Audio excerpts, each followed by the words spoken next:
Right. Okay, so good evening and welcome everyone to this session that we've called looking at supporting our children's education during COVID-19 and beyond. My name is Clive Saunders, if you don't already know that, and I'm the chair of the Watford African Caribbean Association and also chairing our Black History steering group, which is um, organized this session this evening. The session came out of our last Black History Month discussions, where we had a conversation about education, and it became clear from that conversation that the education of our children, which has always been important, is particularly important during this period when we've got some of the difficulties that we've been encountering during COVID. Some of you will know that we used to have a supplementary school, and our motto there was that it takes a village to raise a child. That was a motto that served us very well. And tonight, I'd like to think we are a reflection of that motto. We are the village, and we're all concerned quite naturally about the development of our children. We have a number of professional colleagues who are here with us tonight who are going to contribute to the discussions that we're having. But actually, that really is a conversation for all of us.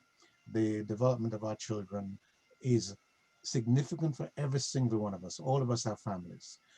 So we're all going to hopefully contribute, and coming out of this will be, I hope, some thoughts and suggestions that will improve the circumstances of our young people. So we have amongst us tonight Noah Kendama. Welcome, Noah. We have Caroline Buxton. Welcome, Caroline. Yvonne Davis. Welcome, Yvonne. Rhoda how do you pronounce your surname, Rhoda? Amazado. Rhoda Amazado. And we also have Marcia Johnson. Some of these will be better known than others, but they've all spent years looking at and being concerned about the education of our children. If I begin to start talking about how many years they would have spent, you'd think that they're very old indeed. Well, I am. So they're here to join with us, and but before I get them to start, I thought I would just check out whether we have amongst us any parents who have any children at the moment, and if there are any parents on this call who have any children, whether there are any particular issues that those parents have been facing with their children in school. So if that's the case, you can either put your hand up or just unmute and say something, or you can also put something in the chat so we can begin to make sure that the sort of things that we're talking about is actually directly relevant to the circumstances that some of you find yourselves in. And that's what is to do with schooling your children at home, what is to do with the relationship that you have with the mainstream schools, what is about how you sort of manage and discipline your children in the environment that exists at the moment. How do you look after their well-being? Any of those issues, please do that. If you don't know how to use the chat, there is like something at the bottom of your screen that says chat, and if you just click on that, you can then write into the screen, and there will be an option on your screen also for you to raise your hand. So if you'd like to do that, then that will then bring you to our attention. I don't see that anyone is actually raising a hand at the moment. So what I will do is maybe just kick off with a question and ask our panels to comment on this. And one of the things we have been contending with for a while, and we never know, we may have to come back to this later on. Does anyone on the panel want to tackle the issue of tutoring children at home? What are the sort of issues and challenges that parents are likely to find? And that might be relevant at least for the next 2 weeks. Anyone? Yes, Caroline, you wanted to come in on that. You need to unmute first. From my experience with teaching my grandson, when children are being taught at home, maybe it might be an idea for parents to sort of keep an eye on what they're doing, because the children are so smart, can switch very easily from the work that they're supposed to be doing to playing games or listening to music, as I discovered. So that's one of the problems. Also, too, as I'm sure my colleagues here would appreciate, even though I'm no longer teaching.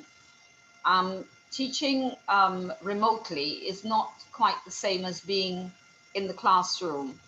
And I have a tremendous amount of appreciation for what my working colleagues are doing, because it is a very stressful business, and you're not there to see exactly what the child is doing. Although work is submitted, there is not the immediate response to the work they've done, response from the teacher to the work they've done. So it is quite a challenge, and the more support that can be given to the children, the better it will be for them. Thank you very much, Caroline. It may be helpful for the speakers when they come on, just to, and I'll ask you this, Caroline, just to say what your teaching background is, just so that people who are on this call who may want to ask a question. Yeah, sure. I'm a retired teacher of 29 years experience. And you were primary teacher with 29 years experience. Okay then. Thank you very much. Anyone else wants to tackle that issue? Yvonne's got a hand up, Clive. Yvonne. Yeah. Yes, Yvonne. Just to say what Caroline has said, that actually teaching remotely is quite stressful. We also have to remind ourselves that each school will be delivering that in a different way. So we've got the online learning, which can be a blend of work, but also some of the lessons are recorded, or they do one live lesson a week. So it varies. The skills of the teachers varied because this is fairly quite new. Some schools have already had sort of like Google Classrooms in their school for some time. So it's a learning curve as well as for everybody. So for the parents to find some structure in the home, and also for the teachers to plan and deliver engaging lessons. And for the parents, for children to sit down and do online learning for a long time is really, really difficult. So it needs to be broken up in chunks. Otherwise, they might find difficulty, particularly for the younger ones. They almost need a timetable and a structure for the day, so the children know exactly what they're doing, when they'll have breaks, when they'll have their kind of leisure time in with that. So they still enjoy learning and are taking that on. And we've got 2 weeks to kind of pick up on some of, for me, I don't have a child in school at home, but now personally, if I had a younger child, I'd be looking at their last report, just think about the key targets that might have been set. Where was my child last year from their report? What did they need to work on? And just try and find out yourself make some form of assessment. Where are they? What are they struggling through? Questioning, through looking at their work, could feedback from teachers. It's not as good as being in the classroom. That's why teachers would really like them back, although they've got that insecurity in terms of COVID, but it's a lot more successful in the classroom than it is online. So I would be just searching just to find out, where is my child at this moment? What were the key things that the school fed back to me? So for example, if they're year one and they were struggling with their phonics, do you think they've done enough phonics? Look at ways that you can help them. But also the language in the house needs to be quite positive so they don't feel they're a failure. There's a lot of language at the moment, I feel, around on the news and everywhere, that around the children, which is the lost child, the lost years. They will make up. This is not just a one school or two school failing. This is the whole country. So if there were gaps before, there'll still be gaps. But we want to develop a growth mindset where they feel, okay, if we make a mistake, that's fine because I'm going to start learning. So we want to encourage them, we want to motivate them, and not for them to think they're a failure. They might not say that to you, but the more that's endorsed, the more we overforce them, then they start feeling there's something totally wrong and there's not a journey which will secure them for the future. Okay. And Yvonne, do you want to say your about your background? Right. Well, I've been teaching. I've just retired September, and I've been teaching for over 40 years. So it was from school, university, and then straight into teaching. I've done 2 headships, a school primary advisor and an Ofsted inspector. So my school primary advisor was in Buckinghamshire, so I've been to quite a few schools, having 26 schools are responsible for. So just see the differential between the schools, okay, and how they operate and how they work. But my last school, I was there for 12 years. Thanks, Yvonne, the voice of experience. I think there's a question that follows from what you're saying, that maybe we should just reflect on that really, and other people can come in too, which is in terms of from your experiences as educationalists, what's the sort of support that parents need in order to support their children in homeschooling? What are the things that they should be conscious of in order to enable them to provide the best support for their children's educational development?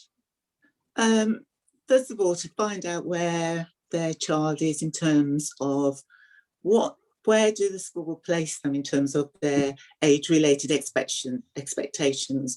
Are they underperforming, and what are they underperforming in? And what they need to do to help them. So the school can help them with that, so specific things, because every child is different. Certainly provide structure within the home all the time. Get to know the educational system. So in early years, in September, there's going to be a change in early years. The emphasis has always been on communication and language, and we've got all the research which shows that children are actually enveloped in reading and all the skills of reading and developing their language. That takes them to a higher standard level of development by the end of the primary sector. In year 1, as we know, we've got the phonics, which are usually tested. In the autumn term of last year, they had the test then. So do the parents know whether their child had passed the phonics? What are they struggling with? Last year, it would have been the first year for year 4 to take the times table tests, which were online. Now, they were never going to be published, the outcomes of that. But again, if that was year 4, I'd be looking, if I've got my child in year 4, and before that, looking at, do my children know the times table? Teach your children the times table, talk about their maths. So the maths now, there's a lot of emphasis on being able to discuss the method that they've used, the reasoning, and there's key questions around that. So they're supposed to be talking for maths. English, the standards have gone extremely high in terms of using the right grammar. To be honest, I've found the children, whether they speak correctly, they actually enjoy the grammatical way of working in terms of their writing. So get a real understanding for your child, what's expected for them to be age-related expectations. So if they're not reading as well as they should be, so they're not underperforming, what is the standard at age-related and above?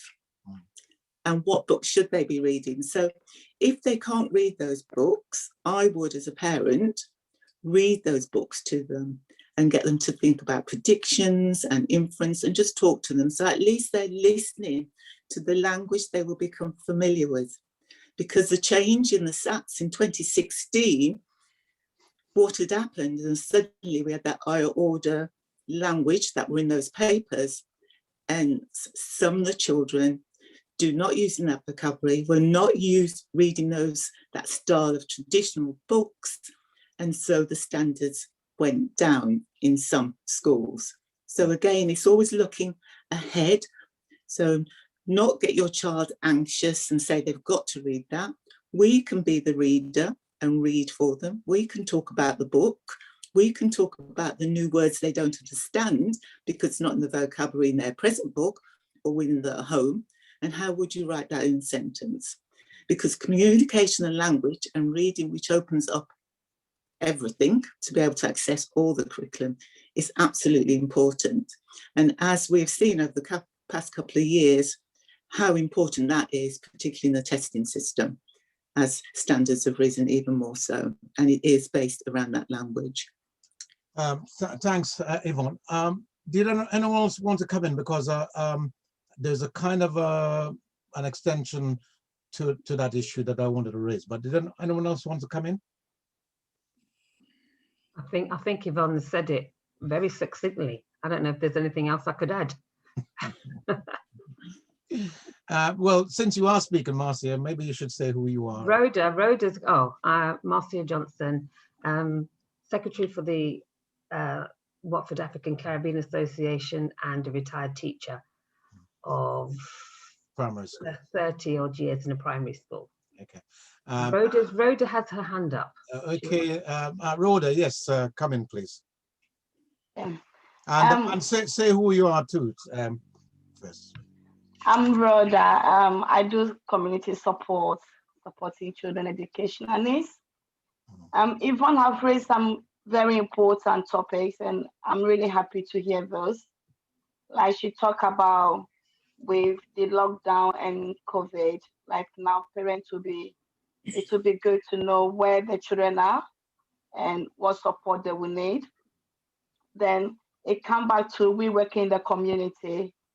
Sadly, not every parent can actually go and express themselves to find out which level their children are, because A, they can't speak the language, being in English. B, they don't actually know how to start. So their children will be struggling. And for especially the primary school children, with the secondary school children, once they get there, they've gone through the experience and they're more articulate, they're more exposed. So it becomes a little bit easier. But for the beginners, like talking about phonics, if a parent can't read or write, it will be really hard for them to read books to these children. So then we'll be thinking, what can this parent do? So I'll be advising parents, it would be nice to get a buddy. We surely have like cousins, friends who are more educated, even the youth. If you have a niece or a nephew who are there, you can buddy your children with them and they'll be reading to them. Instead of sometimes we find them mostly on the YouTubes doing the dance and all that. I think it will be a very good time to read to our younger ones if you know you can't read. Plus, if it's possible, I know financially, but there are help out there. We should get the children into tuition programs that they can support them outside the school. The school are doing well, but every child needs that home support to boost their knowledge and their abilities. So I like that. Thank you. Thank you very much, Rhoda. Can I just check, did anyone else want to ask a question or make a comment? Because Levi. Levi, you wanted to ask a question? Yeah, it's not really question. I just want to have a little chat to of substance to what Ivan Burns was speaking about and so on, and just my feeling and development in that. Yeah, well, yeah, carry on. Well, let's say good evening, all. Good evening. I think, as we all know very well, that we face a great uphill struggle as well when it comes to development and educating our children and our generation to build back better in that sense. Structuring where young children is concerned. Of course, we know it's really started at home, and it's the quality time that sometimes parents need to find to help those children to learn when they get hyperactive and so on. And we know why children get hyperactive. Sometimes it's not easy for parents when they start So 1 second, Levi. Can I ask people if they could go on mute if they're not speaking, please? Yes, Levi, carry on. Yeah, as I was saying, sometimes it's not easy for parents as well, because as much as just because of the duty bound some of them are doing the day with work and other things. But first and foremost, regardless of that, good parents have done it, and we just have to keep this positive encouragement that you must find this quality time for your children where development is concerned, especially from the very early age. The very early age, even before they get to 2 years old, there's all those serious interaction in it, because this is foundational setting, this is groundwork. And when we look at government and we look at our different service sectors where development is concerned around educating and young people and children for a better future in that sense, we see how vulnerable the system that we live in. We see how vulnerable the political side of it is that makes our children vulnerable in that sense. So building like this is kind of very important, but I still don't think we are dealing with the root of the matter. We're not speaking out with the right words about the root of the matter that has caused this and is still causing it. And we still lacking substance when it comes to word. Government, the root of the problem is government and the policies over the years, and we must not be scared to use the word and say it, because what we're doing, we are pulling back then and not really being forceful on the matter that is affecting all of us. Not only as grown up, but our children. You see the stabbing going on and this and that. It's a historical thing. It's a slave thing. The government needs to use the right word. They don't use the right word when they're speaking about these things. They make us all heap of promises that they never fulfill. Promises that they never fulfill. But it's not only up to them. It's down to us as parents, as what this meeting is about, and encouraging and educating one another to build back better, teach well, and they will live to help to open doors for others. That is less unfortunate. I had my little time down there, Clive, as you all know, at the supplementary school, and I was asked to come back and teach martial art classes down the road there. And one of the things that I was concerned about, that Daisy speak about, is that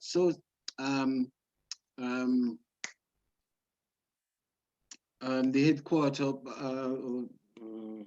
the government body up the other side there anyway, they wanted us to start teaching young people from age 12.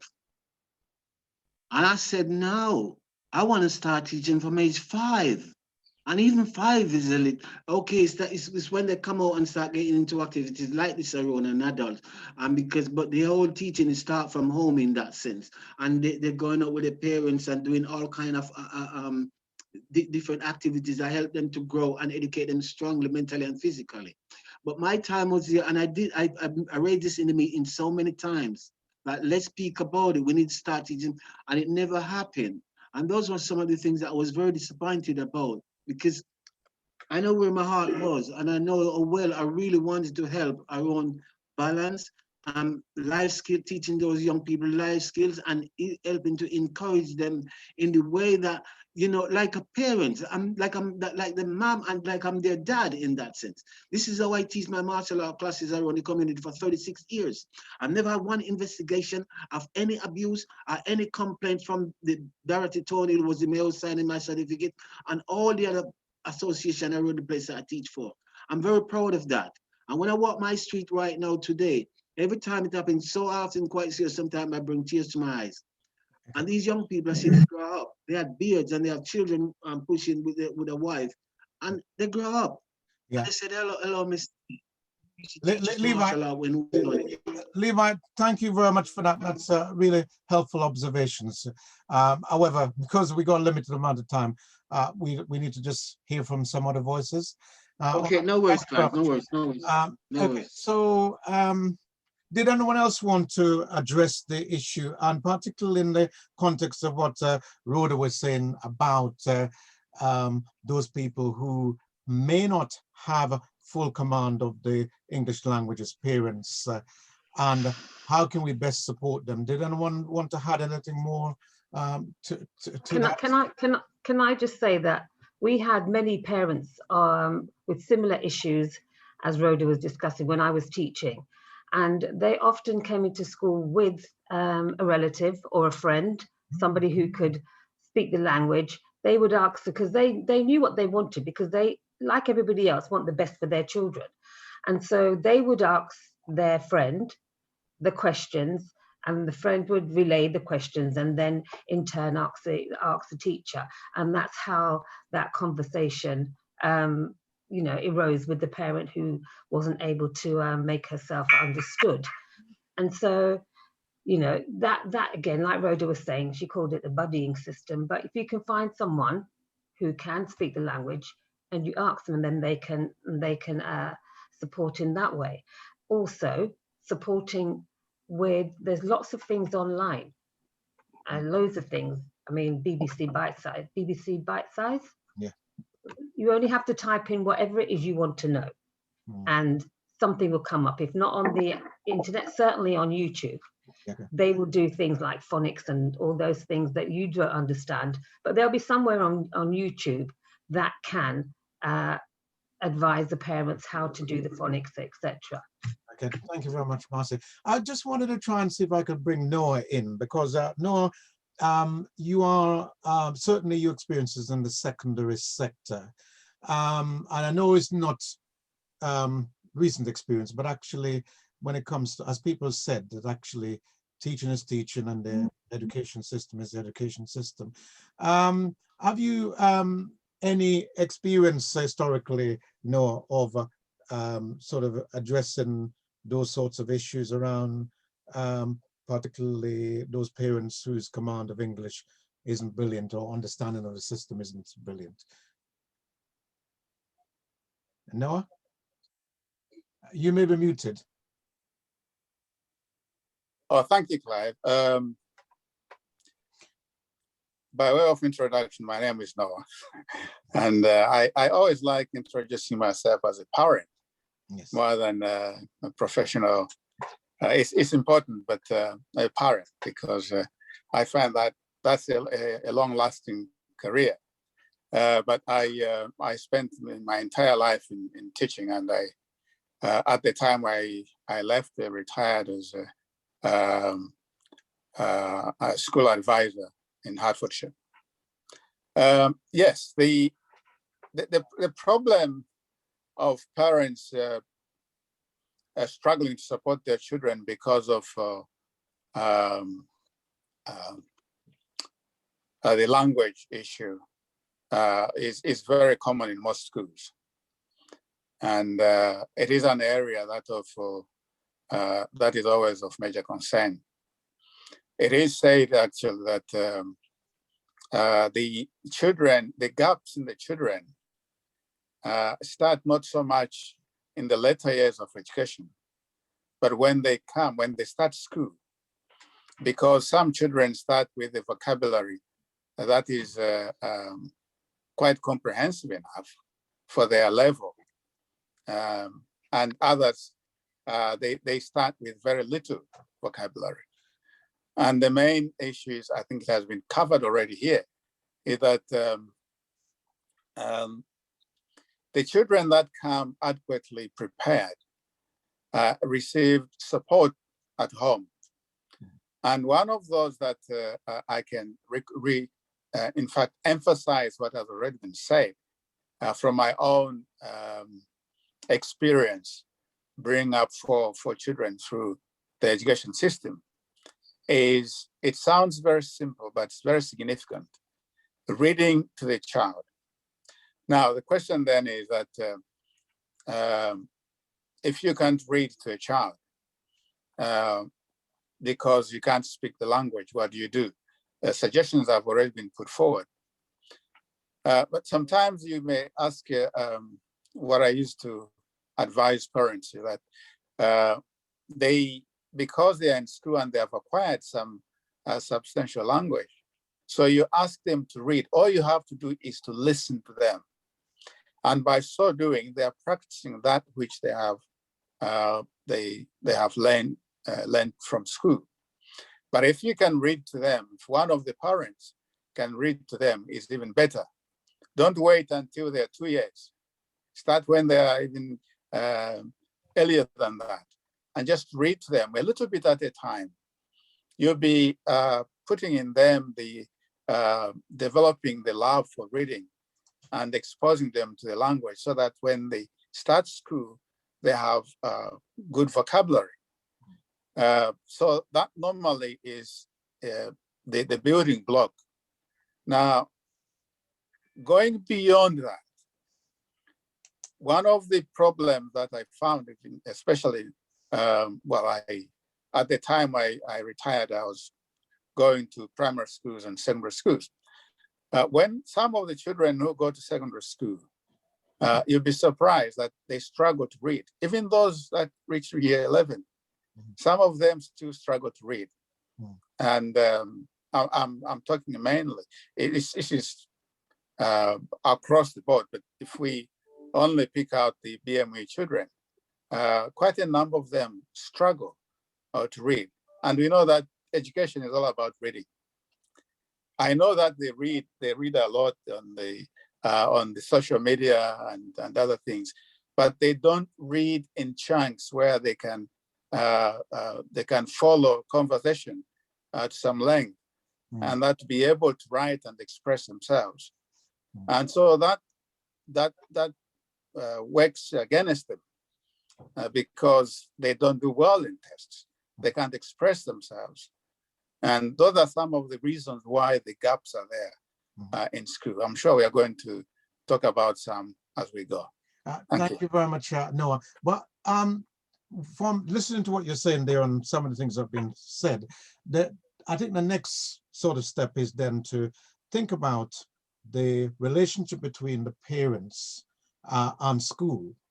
That seems to be a big area where, in fact, that could either aid or hinder the children's progression. So what would, and I'm opening it up as you're on screen, I know you might want to comment on this.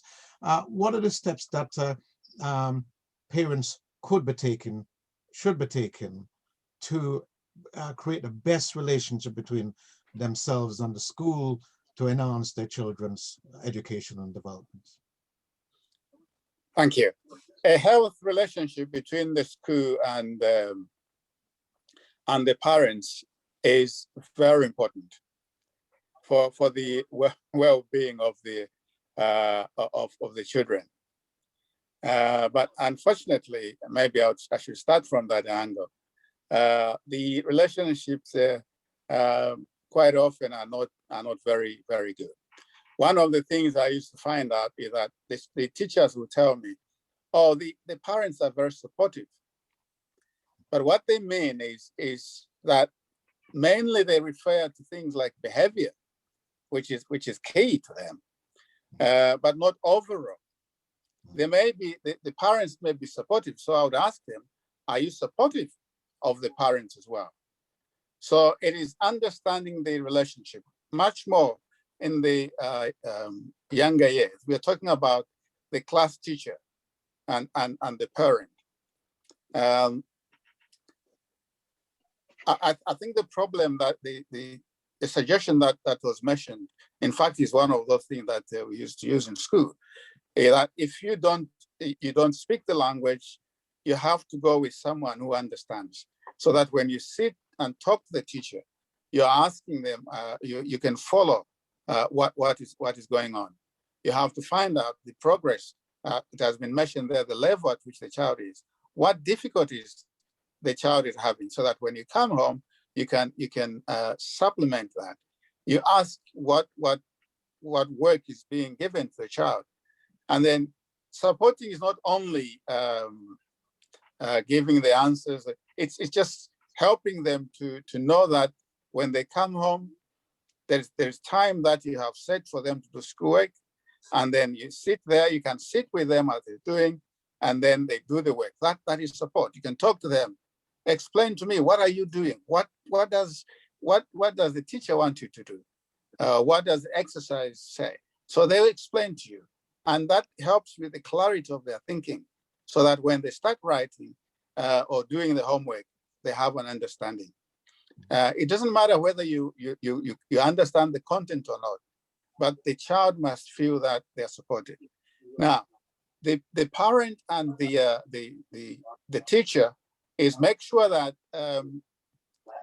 because quite often there are instances where many of them, where some parents find it patronizing, that the teachers patronize, but you're on equal level. You're both important to the development of that child. Therefore, you have got the right to go and ask how the child is doing. What are the problems the child is facing? What can you do to help the teacher so that you can bring the child to the level to which you want them to be? And that, where the relationship is good, you find that the teacher can give you even extra work that you can use, and then the teacher will be happy to talk to you about.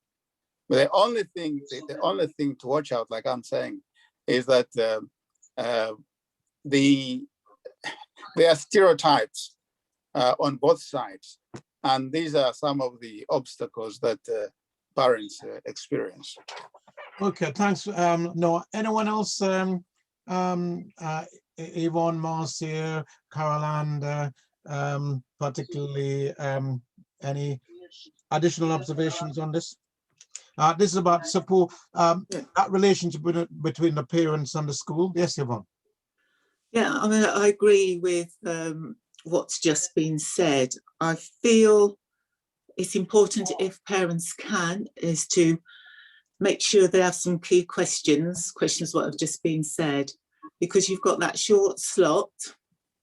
If there's difficulties with the child, the teacher may spend more time on the behavioural difficulties rather than on the learning difficulties, and not looking at actually what's happening here. I would make sure I've looked at their books myself at home, or when I've been into school, because I can only say from my own experience as well, in terms of as a parent, by looking at my son's books, I would then pick up, and that was at secondary, and say, well, why aren't you addressing his writing when he's got a lowercase I? You know, so the standard to me was low expectations, so he can carry on writing that way, where he gets into that way and never gets out of it. So there's always things that I would look at to pick up myself. Yes, take a friend if you don't feel confident, take a friend with you, but clear exactly what you would like to ask questions about. Now, if it comes across negative, and I've got to say sometimes it too, because we're talking about relationships here, sometimes the relationships are not good between a child and a teacher. They can go up and down. I think it's getting the balance between what's good happening in the school, what's good happening for your child, but also if you have to challenge and you're not happy, it's putting that in a very informative way, in a way which they don't feel threatened. Because I have to say that as a Black person, it's quite often if you feel passionate about something, it's more about you're being aggressive unless you fit in that little box where they think, okay, she's okay or he's okay, and they're not actually being aggressive. That's their body language is slightly different, and actually they're quite anxious. So I think that, you know, it's preparation for your meeting with the teacher. And if you're not happy, then don't let it go. You can make an appointment to go and see the head teacher. If it wasn't for my mom being the mother she was, I certainly wouldn't have been in teaching, because she didn't let anything go. Don't let anything go. Well said. Clive. Caroline's got a hand up, and then Charu. Caroline, yes. Yeah, following on from what Noah and then Yvonne said, asking the teacher is very important, I think, and people should try not to be shy to ask. Things like the methods for calculations in mathematics, some may be unfamiliar to parents, because those of us who've been around a while, the methods by which we learned, some of it is very different from what is being done today. In English as well, some of the terms have changed. For example, the terms for auxiliary verbs don't seem to be used anymore.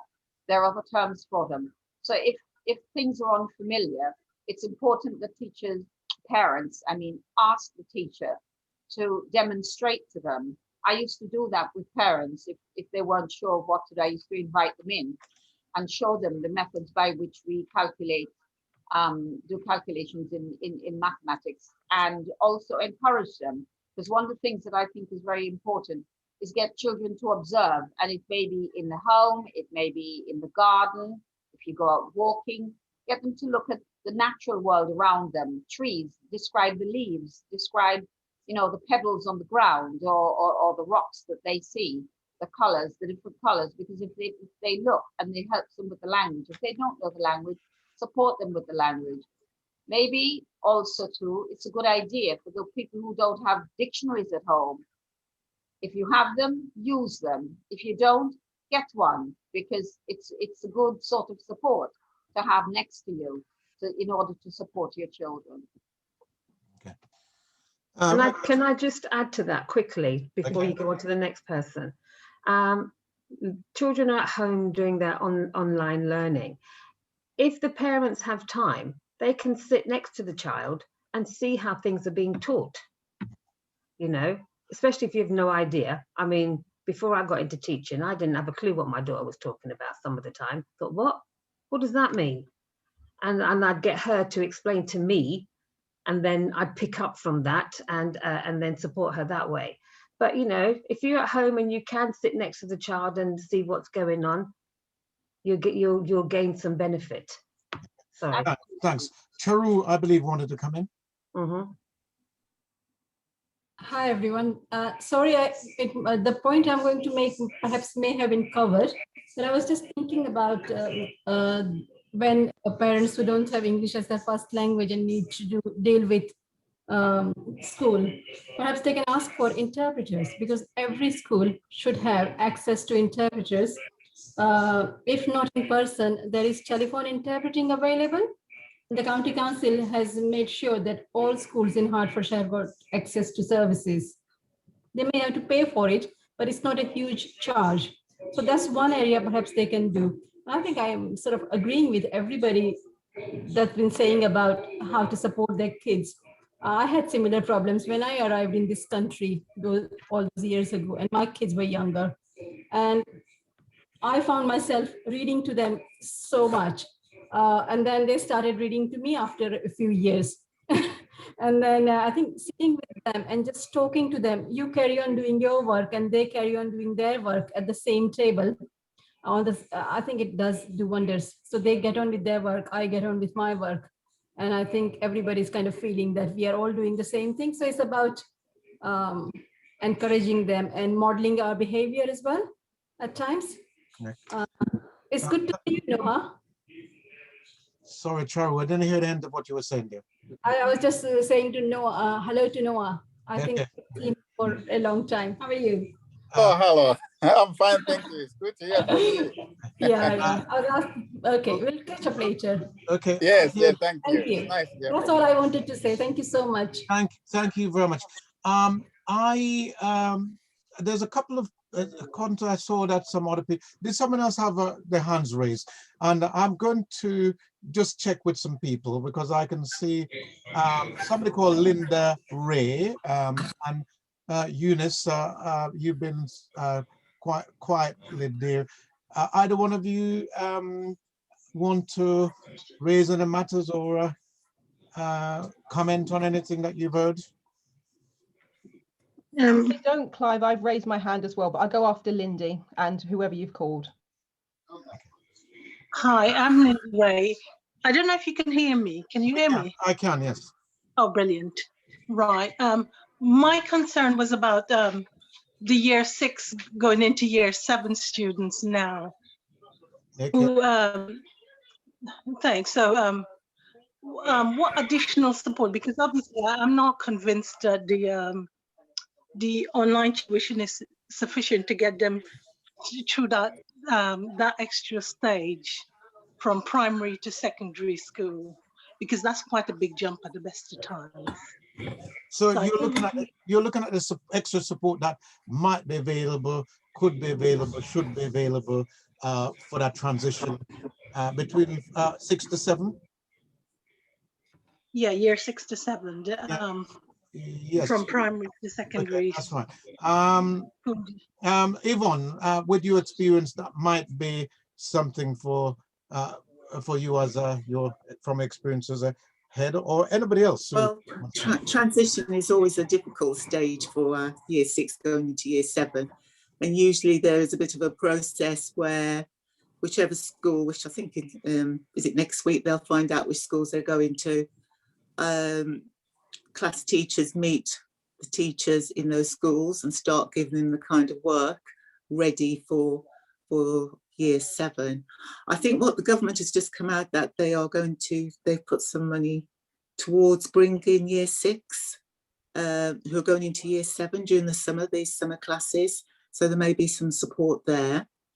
Certainly, it's important to know the kind of assessment that your child in year 6 would have at the end of term, although the SATs is not in, but what kind of formative assessment, where are they above age-related expectations, age-related, or below that, what do they need to focus on? And how is the school working with the feeder schools? So this is the time now during the summer term, giving information about your child, and hopefully you'll be able to have some interaction as well. There'll be some Zoom meetings that'll be set up. Hopefully in September there won't be that online learning either, that there will be in school, and COVID we're kind of secure. But I think as a parent, I just keep a focus on that, what the school's going to do, look at what you can do, focus on your child, what school, because they'll be coming through, will they be going to, if they get the tick off that they've got that school. It'll be another issue if they haven't got it, because then it has to go to appeal. But yeah, it'll be interesting what sort of transition material goes between the schools, the feeder schools, but you can be part of that. Okay.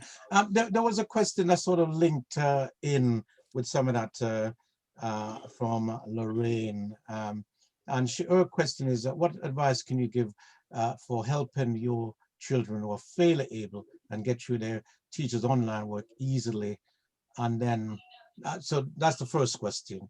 I suppose, what can you do to create more challenges for those young people and more stretch their learning? Clive? Yeah. Yes, Noah. Sorry, I don't know how to put the hand up. Yes, that's okay.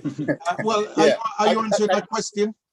No, before we come to that question, I just wanted to make a point on transition. Yes. Yeah. I think the transition is as has been ably said already, it's a very important thing because, for example, when children are moving from primary school to secondary school, 6 to 7, in primary school, they're used to one person teaching them. I mean, to one teacher. There could be other significant adults in the room, but it's one teacher. Mm-hmm. And they may have a relationship with a teacher. The teacher knows them and they know the teacher and they're comfortable. When they move from secondary school, from primary to secondary school, they find that there are more than 7 teachers because every subject that is on teacher. And some of the children struggle with adapting to that kind of environment. So you need to prepare them to understand that where they are going to be to meet different teachers. Some of them will like them, will like the child, others might not, but prepare them so that when they go there, they know what to expect. And also, when they start to make sure that they're carrying their equipment according to the subjects that they have. Because sometimes maybe having everything in one bag can be heavy for them, but make sure that they know how to read their timetables and they know what to carry for that particular lesson, so that if they're equipped, then they feel comfortable in the secondary school environment. I just wanted to add that point. Okay, thank you very much. Before, did anyone else want to say anything more about that? Yes. Yes. Marilyn's got her hand up. Marilyn's had her hand up for a while. Yes, Marilyn. Good evening, all. So just a few things to say about that sort of whole process in terms of the learning moving through the years. I've been doing a slightly different kind of teaching to some of the teachers here, and I take my hat off to you all. I've been teaching accelerated learning. Actually, next month will be 19 years that I've been doing that. And I'm often working with students who are very bright and just want to next level their skills. And I'm often working with students who struggle with the traditional academic system. And so they often have dyslexia, dyspraxia, ADHD, that sort of thing. And within 2.5 days, we take them from failing to passing with flying colours and actually loving education and being excited about books. It's a process. There are 5 steps. I'm not going to go into all of those steps now. This isn't a teaching session. But one of the first things we start with is I'm getting them to think about their state. And we are changing their state and putting them into a state of what we call relaxation, because studying is often very stressful. Another thing that I'm doing, which is why they will always say, oh, Miss Marilyn, I wish you were my teacher. Why is it so easy here? Is because I'm looking at what I call their learning style. And I will cater what I'm delivering to their learning style. So when children are learning at home, one of the things I would be saying to the parents is figure out what your child's learning style is and what their primary style is, and make sure you start with that. And then you work the task into the learning style rather than the other way around. For example, if somebody is very logical and theoretical, then that is where I'm going to present the information. If somebody is much more what we say kinesthetic, then that is the way I'm going to present the information. And just doing some of those simple things can make learning easier. And this will apply. I've worked with children from age 70 to 70 plus and everything in between. And it works every single time. And it has done for the past 19 years. And I would say when you, and also making it fun. So when people come into the workshop, I was doing a class today, so these are some of the props. So I'm talking about I'm showing them how to activate their left and their right brain. So no longer are they struggling, they have access to full creativity. I'm also showing them how to become more active with the books. And we call it the light bulb moment, the aha moment. And I'm showing them how now they can start generating their own ideas and tapping into their own creativity. So in terms of what was being said about, noticing the leaves and once people have tapped into their own creativity, their parents will often ring up and say, what have you done to my child? I could barely get them to sit down for 5 minutes. And now they're like, Mom, leave me alone, I'm studying. And it really is, a lot of it is about coming back into that sense of reconnection, because children are the best learners on the planet. They are like sponges, particularly, 7 to 8 years old. And if we can tap back into that, even with teenagers, we can re-engage with exactly the same level of enthusiasm, exactly the same level of power. And yes, I know we're doing it online, and I've been teaching online for 15 years. So that has never been a barrier either. It now comes down to the energy that you bring to it and how engaging you make the process. And trust me, I've had children sitting on this same platform, well, slightly different platform, for 21 hours. And at the end of it, they're still energized, and they're out in Australia and I'm here in Watford. So it's not about the medium necessarily. It's not always about the platform. It's about how engaging you can make it. And then people are like putty in your hands, and they're just like loving it, and they don't even notice the time. So those are a few things I would say in terms of how I have kind of made it easier for students over the years. And then they go back into academia and they have to be undercover. So I say to them, look, the techniques I've shown you here and I've taught you, do as you're told in the classroom. When you're at home, this is where you do this, because it's a lot faster in terms of what we're showing them with accelerated learning, but it's a really nice blend. And both parents and students, it just kind of blows their mind. So I would say if you can work some of those factors in, it will make a massive difference. But I shall stop talking there. It sounds, Marilyn, like we're going to have to get our parents to get into the accelerated learning mode themselves. And then they're going to be well able to support their children better. There was that other, sorry, did anyone else want to come in on this issue of the transition before? You've got Lorraine Haynes. Yeah. Hello. And sorry, I'll show myself. Hello. Yes. Hello, good evening all. I was the one that put the question in the chat just to ask, as I have a child who is in year 6 and is moving to year 7 in September. I was just thinking about how I can encourage him and motivate him with his online learning. Should it be that they will have to continue at points, but perhaps even come September and beyond, that they might be doing online learning, but also just any general tips from the wealth of experience here for motivating children once they get to their teenage years to continue their learning. Thank you, Lorraine.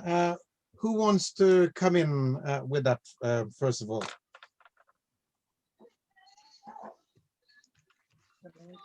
I think it's a bit like what the other educators have said, in so much as you have a structure and it's you break up the day, so it's not all sitting down learning. You need to know that you're from 9 to 10 or 9 to 9:40, however long, is one lesson. And then he must, if he knows that he's got a break coming on, then the break is next. And you break up the day in that fashion. Otherwise, however old you are, sitting in front of the screen all day is just no fun. So if he knows that he'll do one lesson and then there's a break coming, something that maybe you could work out the breaks between them, so that he or she can decide what it is they want to do for their break, and on top of that, to make sure that they get outside, get some fresh air, whether it be a walk around the block if you've got a garden, then a garden, and if not, outside, because that's always. Yes, I think Rhoda wanted to comment on this from what she's put in the chat, and as you've got some children, Rhoda, within maybe that age group, how has it worked for you? Rhoda, you're muted. I can't hear you. Yeah, I'm here. Hello? Yes. Yeah. Interestingly, I have year 6 to year 7 child as well, and it's a very difficult time for them. So I was trying to type, as you can see. They're doing the online everything, and they're going to year 7. I mean, they did year 5, 11 plus. That wasn't good. It was the first lockdown. Then they're supposed to be having SAT exams in May, I don't think that is happening because they haven't done much. Then they're going to year 7. I'm so worried about them. So I'm getting him to do more reading. I can support with this tuition at home, and it's not easy. They've got into this age when they think they know what they're doing, but they're still babies. So I'm getting them to read a lot. Reading helps. So I've come up with a challenge. Should you read about 2 chunk books at the end of the week? I give you £5, but that £5 go towards Christmas presents, and he loves it. I just need him to read.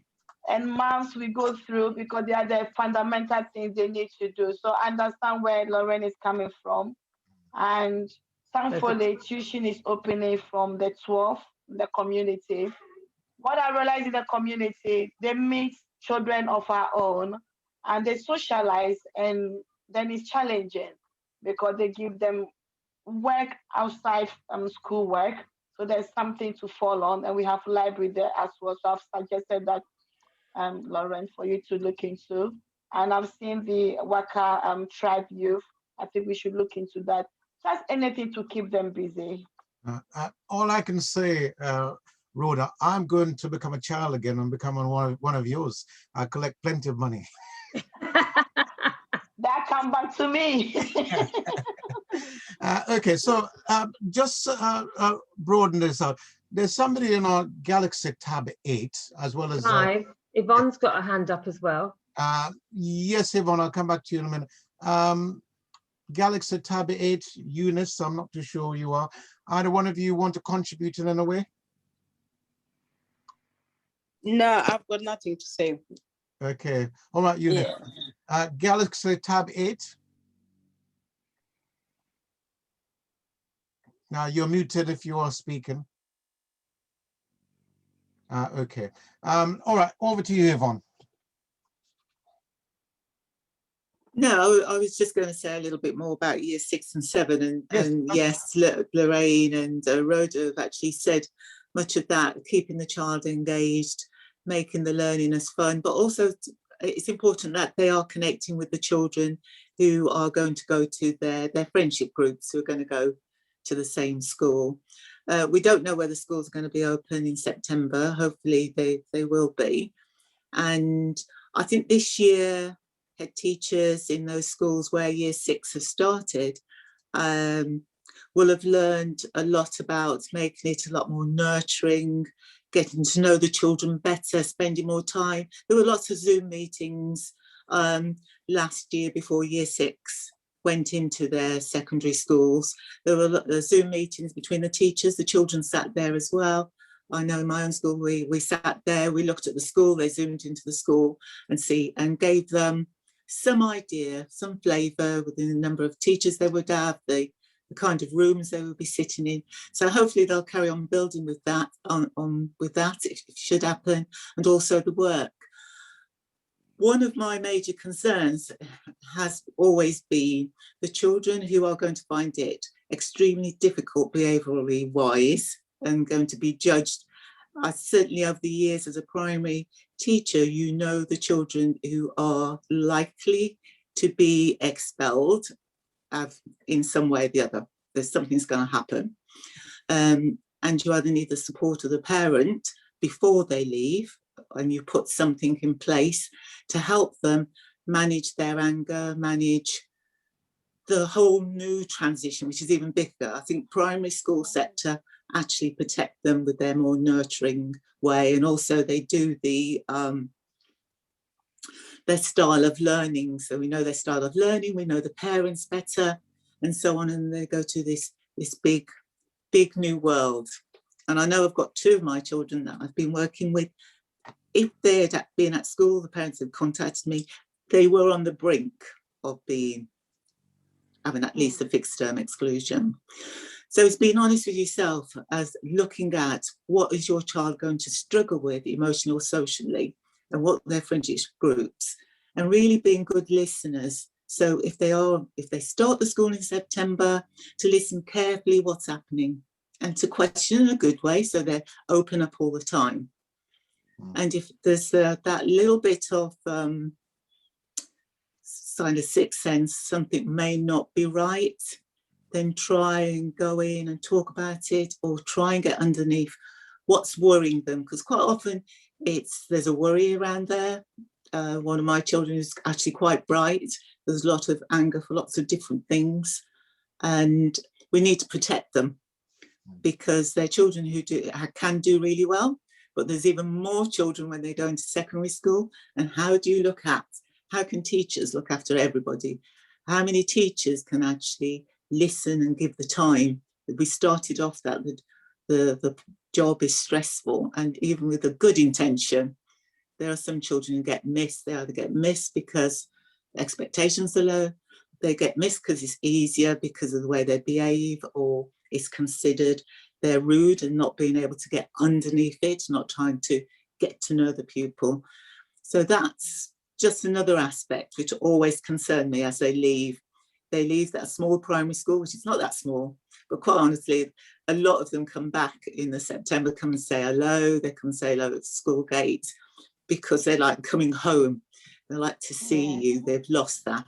So it is an important time. So just nurturing them, just saying how wonderful they're working on the chunks that they can do. It's bracing them up, giving them the confidence, and you're always listening and looking out for anything that worries them is going to be really important. Okay. Thank you very much, Yvonne. Just moving on a bit then. Just one thing, it's Marilyn here. I think, I could be wrong, but I think Carol Ann has had her hand up. I don't know if I'm just imagining that. Did you have your hand up, Carol Ann? Because I've seen it about 3 or 4 times, I think. Yes, I did. All right, so, yeah, so Carol Ann, the difficulty that I have anyway, so thank you for those who are helping out. I can't necessarily see, if I can't see all the hands, so I was holding mine up. So yours is up as well, was it, Levi? No, it was, but it's okay. I'm really enjoying the chat. It's really nice. Wasn't much I was going to say, really. Let's hear from Carol Ann first then. I'm sort of backtracking a bit. It's to do with reading, for example, of a primary child at any age. I was going to say that it's important for children, for parents, when they read with the child, to question them about the text. So it's not just reading, listening to the child and then close the book. Or if they haven't got enough books, they can use the films if they watch television programs to question, why do you think X said whatever, or why do you think so-and-so did whatever, and to deepen the understanding. And that helps them not just to understand the whatever the film or the book that they've read, that particular book, but it sort of takes them on further on. So when they read, they begin to expand on their knowledge and understanding, and what they gain from the text or the story. The other thing I wanted to say as well was the structure of the day. I am now teaching my grandson, supporting him in his virtual classroom from Monday to Friday.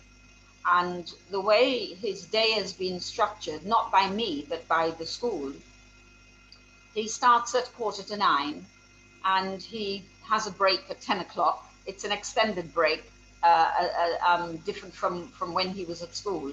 Instead of having a 15-minute break, he has a 45-minute break in mornings.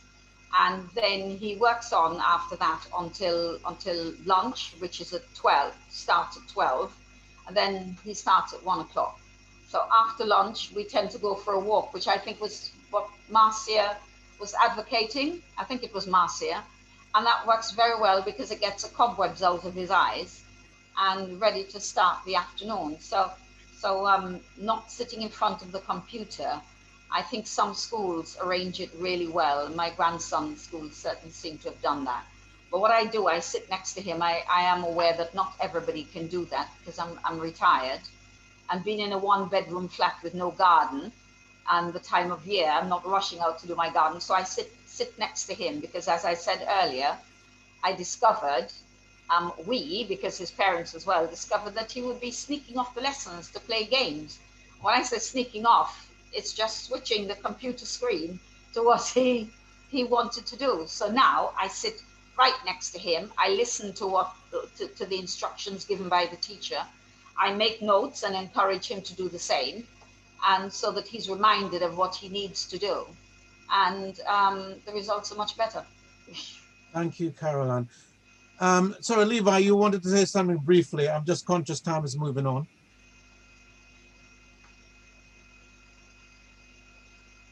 Levi, you're muted. You're muted. Sorry, thank you. It was just, Clive, it was just going to be short, really. I just want to say, you know, just really enjoying the lecturing and the encouragement and the words of the way to sort of go forward and give the best interest and support in our children, our child learning development. But sometimes when, you know, parents sometimes want to ask a teacher a question that is very valid to their child development and how they're getting on with the interaction and so on. But sometimes parents also feel that if they ask such question, it might be uncomfortable for the teacher or so on.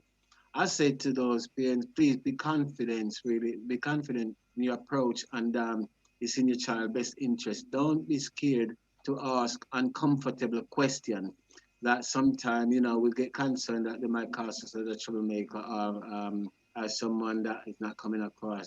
But whatever it relates to, please, history, whatever, slavery, anything, really ask the question. If it's uncomfortable, it's in your child's best interest. That's all I want to say, really.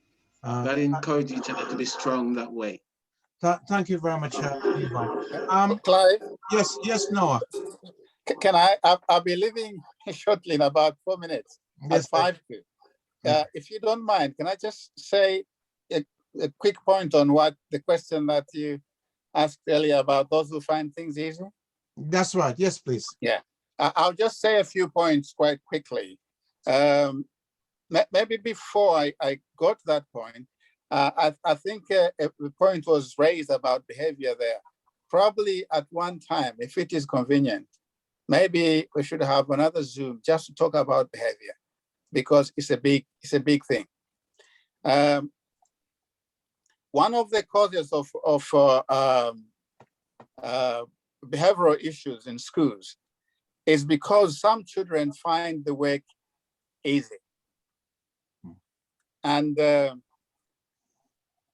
they finish their work quickly, and then when they have done what is supposed to is asked of them, then they start mucking around in the classroom, and that causes them a bit of problems.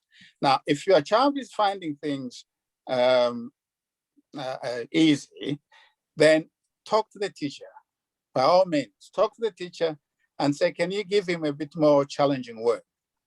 And you have to make him aware so that he knows that you're making that demand in case you misunderstand, so that the teacher will give him some work that will challenge him.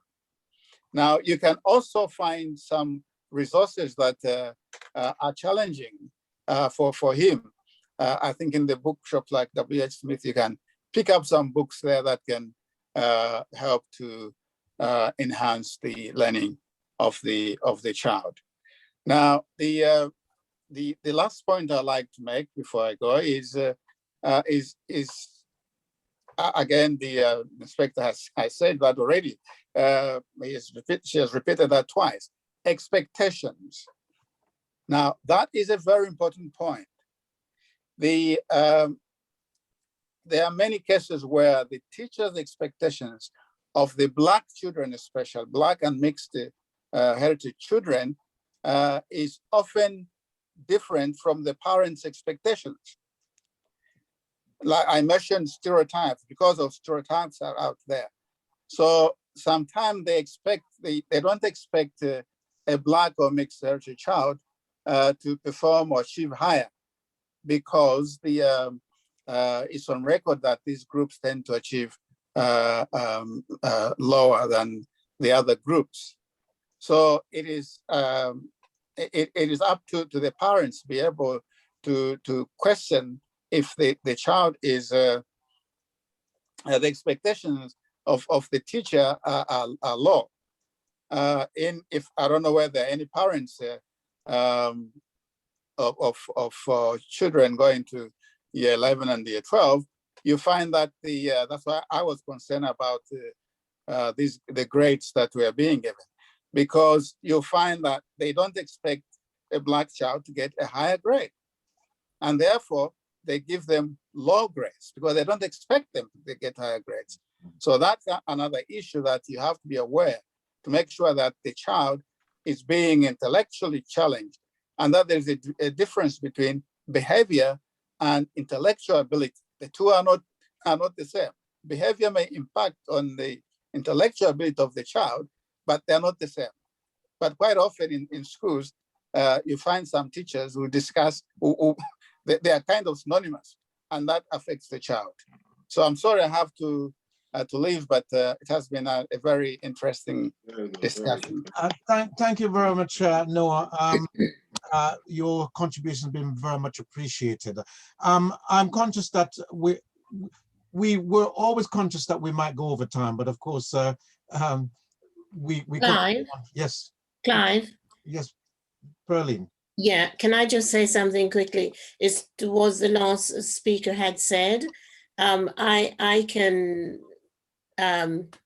agree with that, because one of my boys, when he started senior school, when I went for the first report, to every subject teacher that I went to, he would have, he's a lovely boy, but he talks too much. He talks too much. So when I came home, I asked him, why do you talk so much in class? He finished his work, but I finished my work, and the other children are still working. So he talks. So I went back to the school and I went to the year master. And it so happened he was a science teacher, and I told him what he said, the work was easy and he finished his work. I've said this before on one of these chats.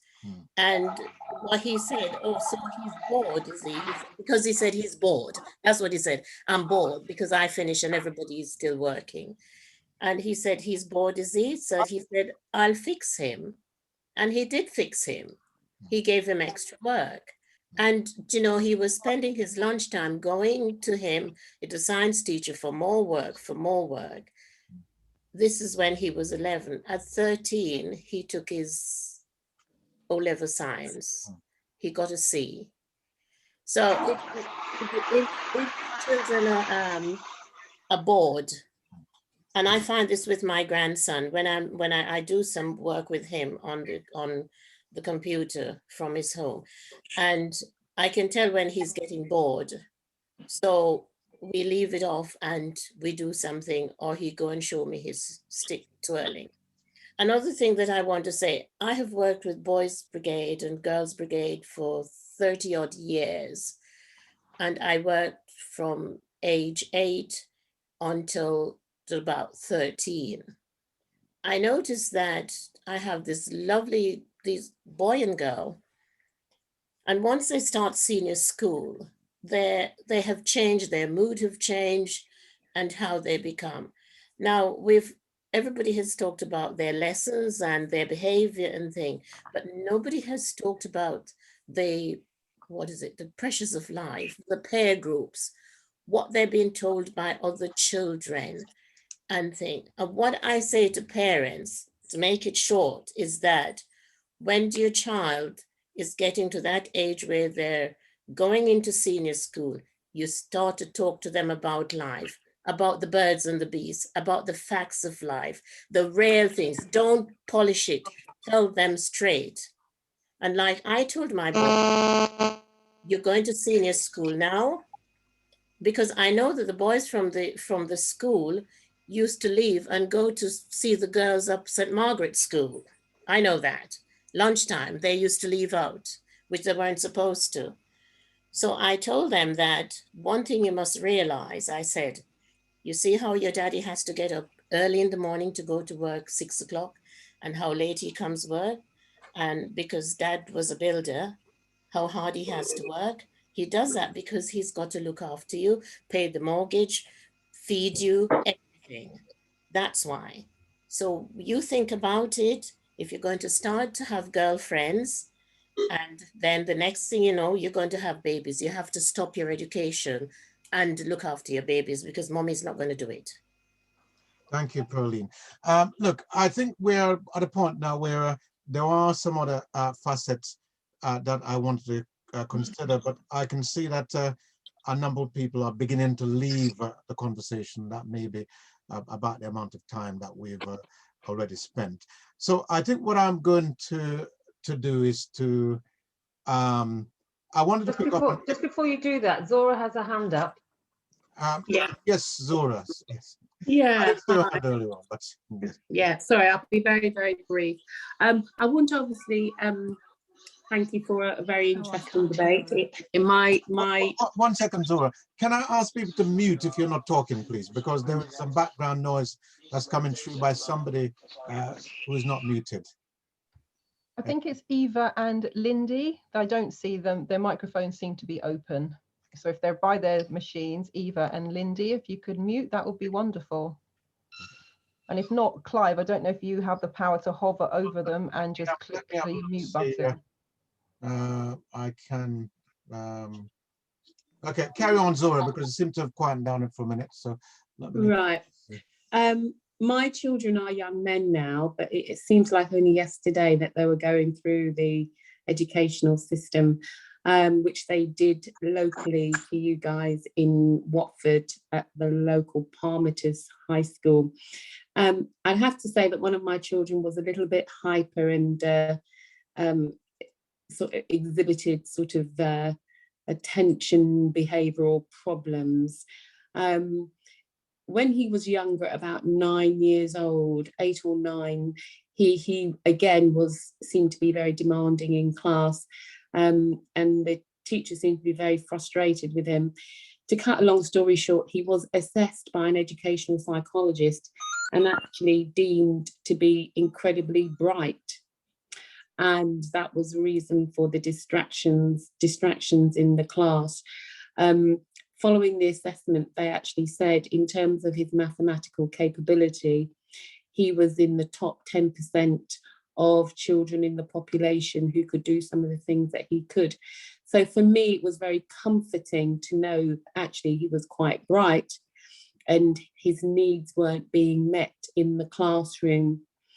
I think as parents, we do need to feel empowered to go into the school and have conversations with teachers. Sometimes you do feel as if you're out of your depth when you are trying to stand up for your child.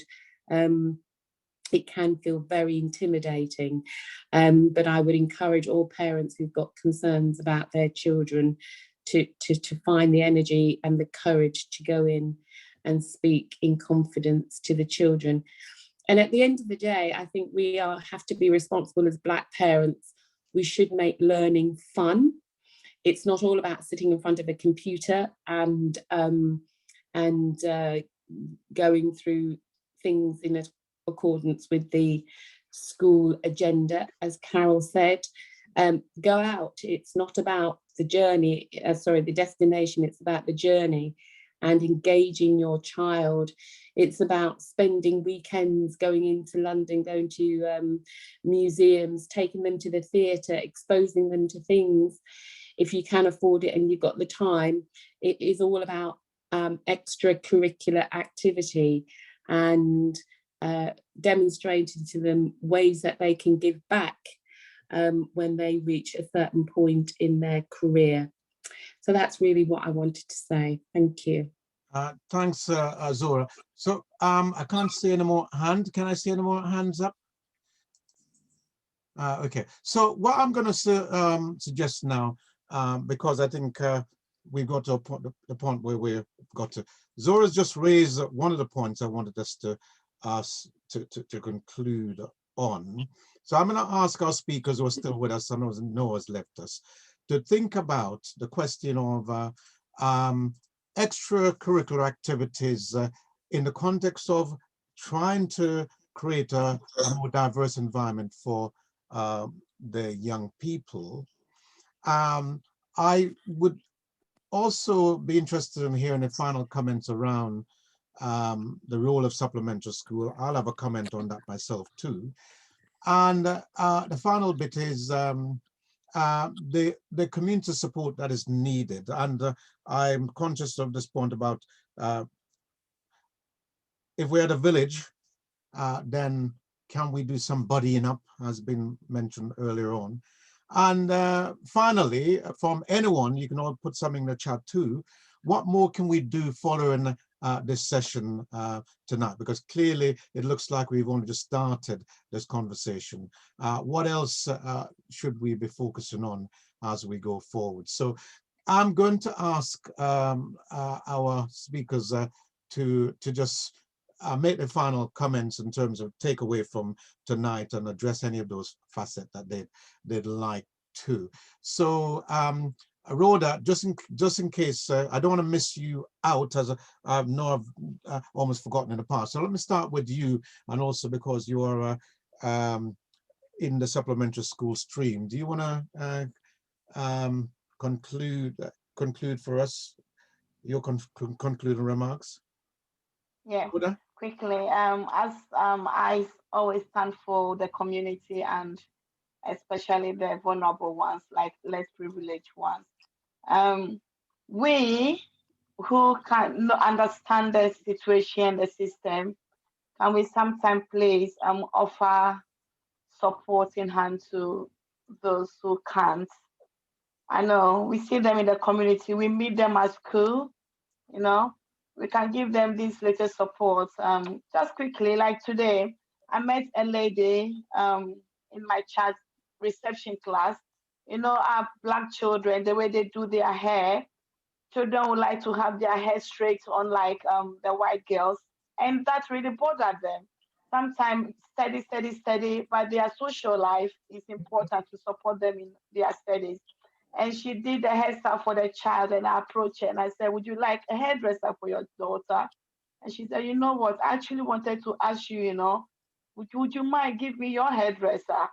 She wanted to, but she couldn't ask me. And these are small little things.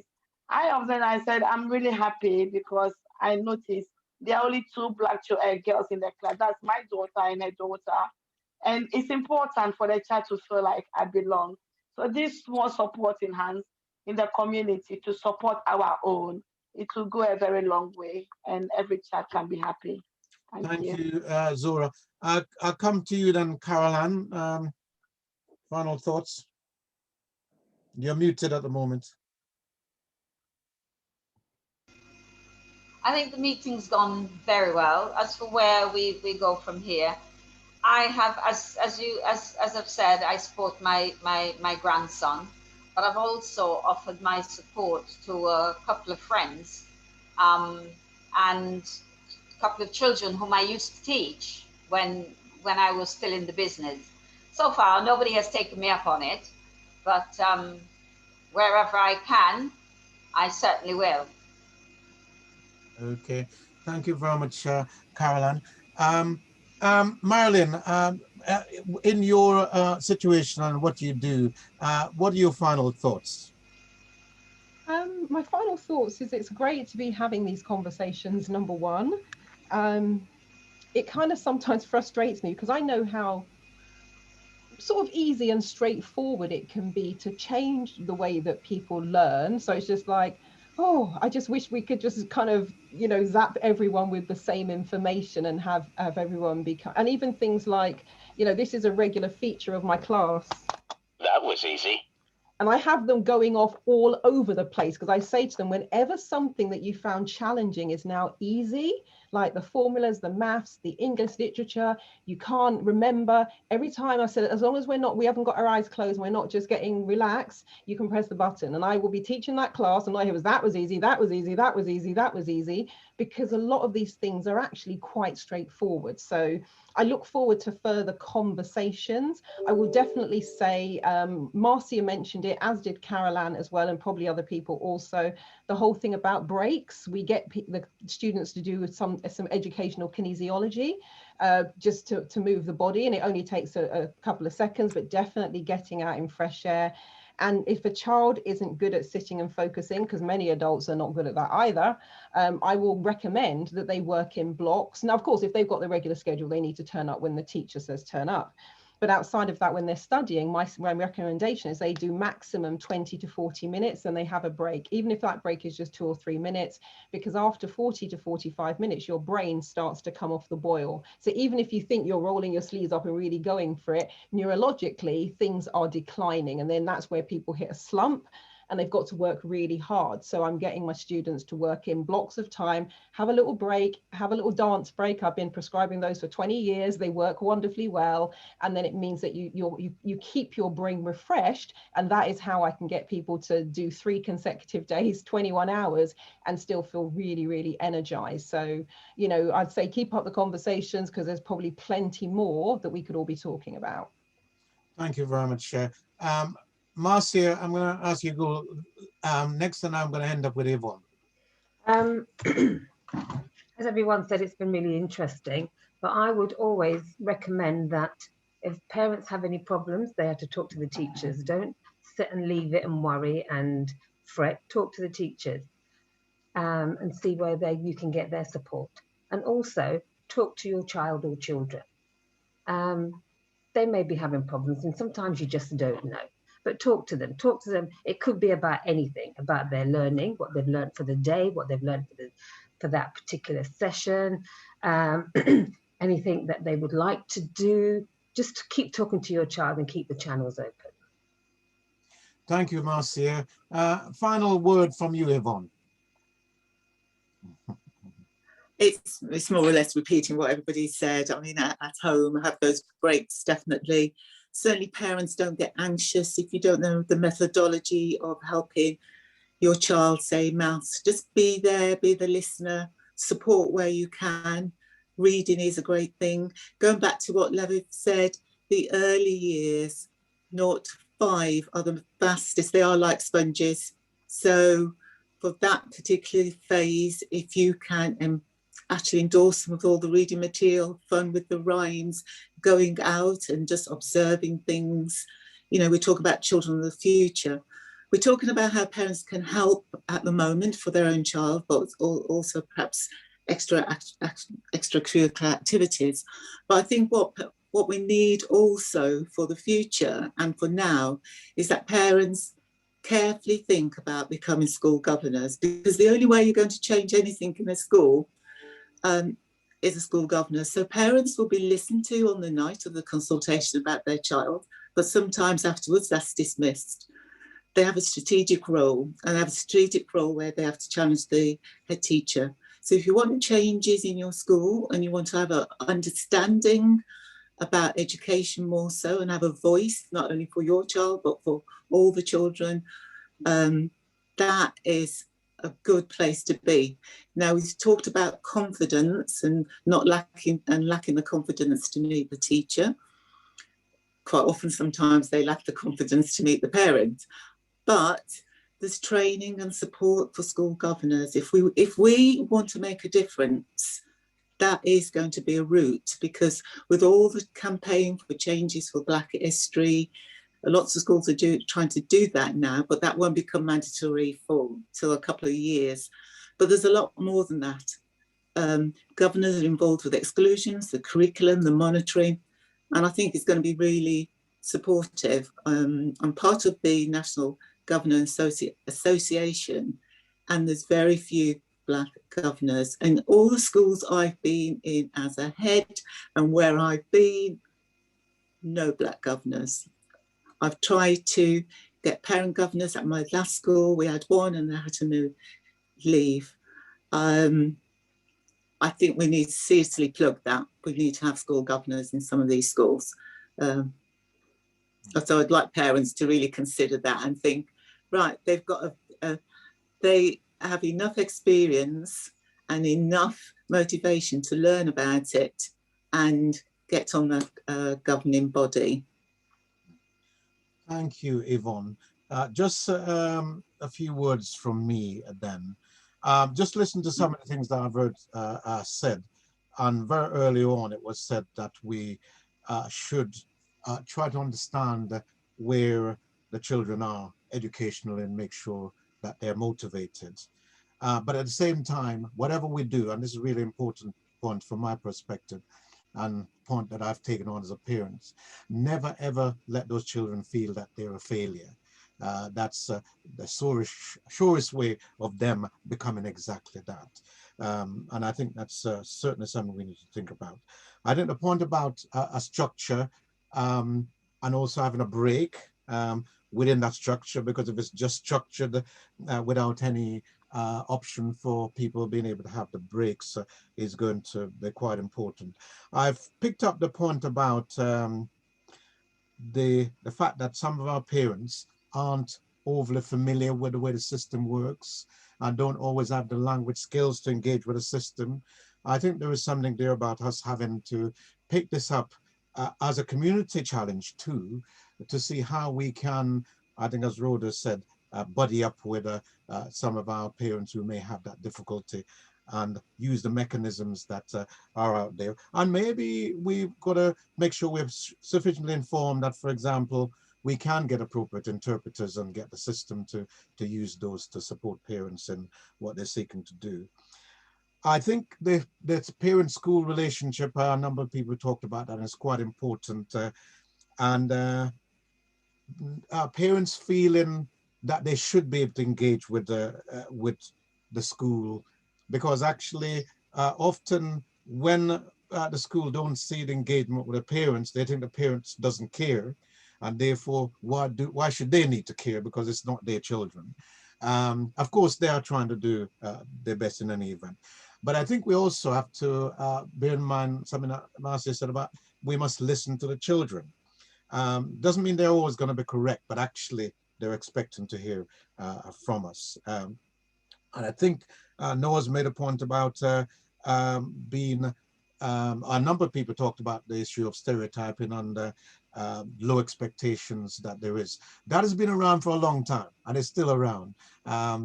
And I have a concern that the COVID might have meant that actually some of our children might well have suffered within this notion of teacher expectations or teacher assessment, and whether some of that might be influenced by some of those low expectations. I hope not. But I think Yvonne made a point that as parents, you shouldn't let it go.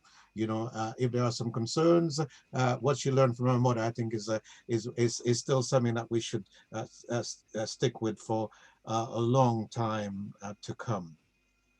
I think we have to recognize something that we didn't talk too much about, that things like for our children, the supplementary school movement has played quite a significant role and positive role in the development of some of our children. We certainly get some feedback about the positive nature of our supplementary school for some of our children that have gone through over the years.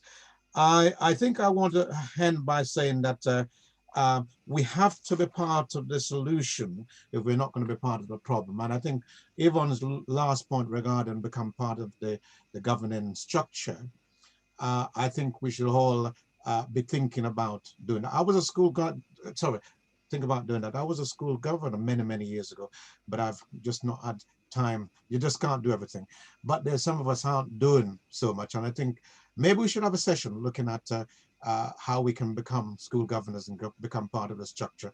And it sounds like Yvonne might be well placed to come and have a chat with us about how we do that moving into the future. I'd like to hear from people in the chat if there's anything else that they think that we should be doing emerging from this meeting, possibly that thing about being school governors being one of those things. But this is your forum.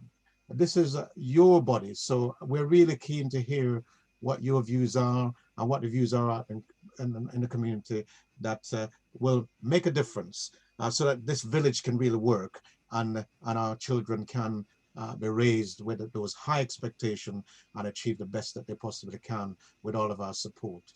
I'm going to end it there by thanking Yvonne, we can see in a picture, Marcia, Rhoda, Noah, Caroline, Marilyn. Thank you very much for the commitment and the experience and your willingness to share all of that with all of us.